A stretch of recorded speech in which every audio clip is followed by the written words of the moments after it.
À quelques semaines de la tenue de la COP 15 à Abidjan, le ministre Jean-Luc Assis face à la presse pour situer les enjeux de la conférence des parties COP 15.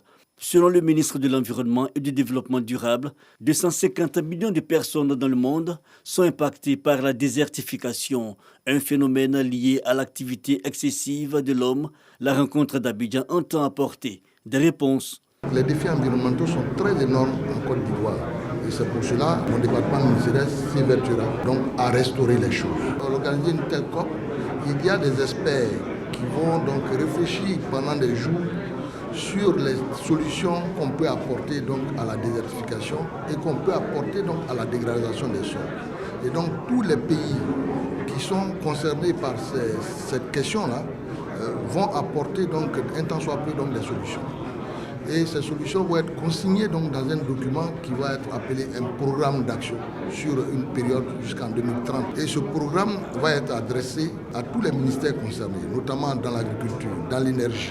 Pour la réussite de l'événement, dont les réflexions vont porter sur la restauration des terres dégradées et l'agriculture du futur, le gouvernement appelle à la mobilisation collective.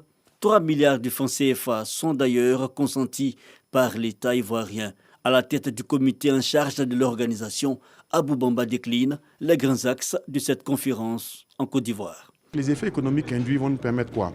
De restaurer et de réhabiliter nos sols dégradés, donc naturellement d'augmenter notre production agricole. Ça veut dire quoi? Ça veut dire qu'on va multiplier par 2, par 3 notre production en bananes plantées, en manioc, en igname, en taro. Et la même chose aussi dans le domaine du café, du cacao, tout ce qui est éveillé, tout ce qui est culture de rente. Donc vous imaginez un seul instant qu'on réussisse à doubler ou bien à tripler notre production du fait de la résolution du problème de la fertilité des sols.